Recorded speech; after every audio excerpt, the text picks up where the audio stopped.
सभी को नमस्कार। गणराज्य दिवस के निमित्त हम लोगों ने ध्वजारोहण किया है। गणराज्य पद्धति हमारा संविधान कहता है कि हम लोगों ने अपने आप को दी है, हम भारत के लोग। तो हम सबको मिलकर इस देश को चलाना है। अभी मैं रिकॉर्ड पर गीत चल रहे थे तो कान पर आता ही है, अंदर भी। तो ए मेरे वतन के लोगों गीत चल रहा था, उसमें एक पंक्ति सुनी, सरहद पर मरने वाला हर वीर था भारतवासी। लेकिन सरहद के अंदर हम जो लोग हैं, हम भी प्रत्येक भारतवासी है। हमारी राष्ट्रपति महोदया एक कार्यक्रम में आई थी हैदराबाद में, वहां उनका भाषण हुआ, छोटा सा भाषण, एक ही संदेश उन्होंने दिया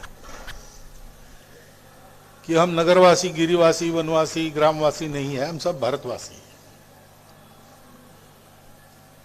तो ये गणराज्य कितने शतकों के बाद हमको स्वतंत्रता मिली।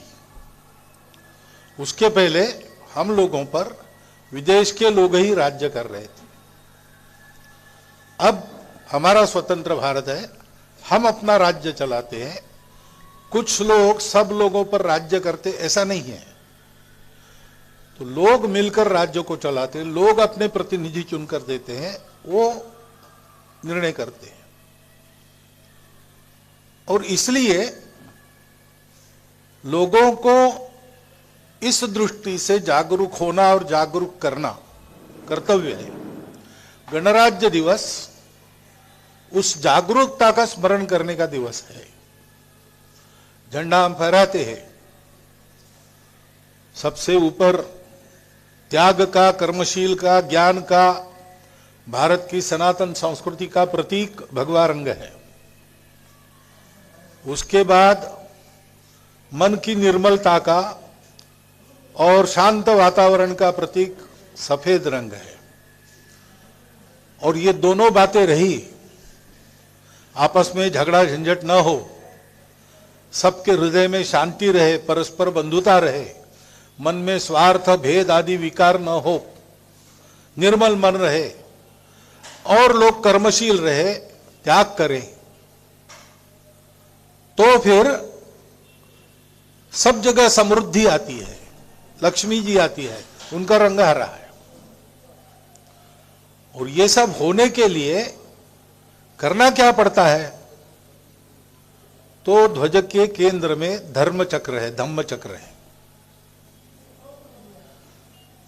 हमारे संविधान के निर्माताओं ने धर्म को आवश्यक समझा है। संविधान के तहत कानून वगैरह सब है, परंतु धर्म के आधार पर सब चलता है। पूजा, खानपान, ये धर्म नहीं।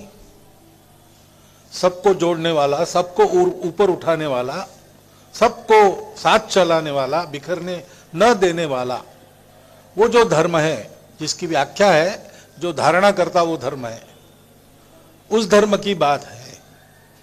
डॉक्टर अंबेडकर साहब, उन्होंने कई बार धर्म की आवश्यकता के बारे में बोला है। और संविधान को प्रदान करते समय उनके जो 2 भाषण हैं, उसमें उन्होंने स्वतंत्र भारत में हम लोगों को कैसा आचरण रखना चाहिए, इसका भी बहुत सुंदर मार्गदर्शन किया है। वो 2 भाषण हम सब लोगों के पढ़ने में चाहिए। गणराज्य में हम लोग मिलकर देश को चलाएंगे, तो हमारा धर्म क्या है, इसका उपदेश देने वाला हमारा संविधान है। संविधान के 4 प्रकरण तो हमें समय समय पर नित्य पढ़ने चाहिए। प्रस्तावना है संविधान की, मार्गदर्शक तत्व है, नागरिक कर्तव्य है और नागरिक अधिकार है। वो बच्चों को भी घर में इसकी जानकारी देते रहनी चाहिए,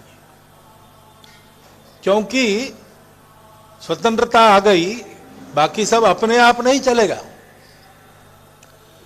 हमको चलाने के लिए कुछ अनुशासन पालन करना पड़ेगा, कर्म का अनुशासन, आचरण का अनुशासन।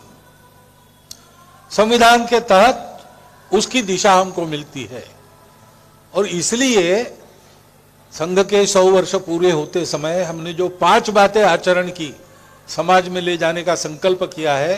पहले स्वयंसेवकों के अपने आचरण में और उनके परिवार के आचरण में वो बातें आएंगी, बाद में समाज को हम बताएंगे। ऐसा जो सोचा है उसमें 5वां है नियम कानून का पालन। बहुत सारे नियम कानून संविधान में है। कानून अगर ठीक नहीं है तो बदलने का काम तो करते ही हैं लोग, लेकिन जब तक नहीं बदलता तब तक जो कानून है उसका ठीक से पालन करना चाहिए। कानून बदलने के लिए कुछ करना पड़ता है, वो भी संविधान के नियमों के अंतर्गत उसके लिए गुंजाइश है, उसी का पालन करके चलना चाहिए। कानून कभी हाथ में नहीं लेना चाहिए। और ऐसे भी नियम होते हैं जो लिखित नहीं है, जो कानून में नहीं है, जो परंपरा से आते हैं। वो परंपरा से इसीलिए चले आ रहे हैं कि उसका कुछ उपयोग है। जो कालबाह्य नियम होते हैं परंपरा में भी होते हैं तो बदले जाते हैं और नई परंपराएं डाली जाती है। तो परंपरा से चलने वाला अपना जो अनुशासन है, जो हमको अपनी संस्कृति सिखाती है, उसमें जितना काल सुसंगत है वो कहीं लिखा नहीं है। वो आप पालन नहीं करेंगे तो आपको कोई सजा नहीं होगी कानून से, परंतु वो भी उतने ही अनिवार्य है, क्योंकि वो हम लोगों के जीवन को वास्तविक मनुष्य का जीवन बनाते हैं। जैसे बड़ों के सामने झुककर प्रणाम करो, ये नियम चलता है।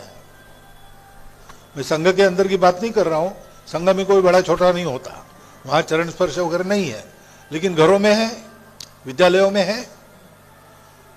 उसके कारण मनुष्य को अपने अहंकार को सदा नियंत्रण में रखने की एक आदत बन जाती है। आप नहीं करेंगे तो उसकी सजा नहीं है, लेकिन करेंगे तो आपके जीवन में मनुष्य जीवन का एक पहलू जुड़ जाएगा। इन सब बातों का पालन करके हम सब लोगों ने इतना बड़ा त्याग करके, हमारे पूर्वजों ने 1000 वर्षों के बाद ये स्वतंत्रता जो लाई है उसका रक्षण करना है, और देश को दुनिया का सिरमौर देश बनाकर सारी दुनिया में धर्म का, सुख शांति का संदेश देना है। गणराज्य दिवस अपने उस कर्तव्य का स्मरण करने का दिवस है, अपने उस कर्तव्य के बारे में प्रबोधन करने का दिवस है। आज हम इतना मन में रखें और इन सब बातों को विचार करते हुए उचित व्यवहार करें, इतना एक अनुरोध आपके सामने रखता हूं और ये वक्तव्य समाप्त करता हूं।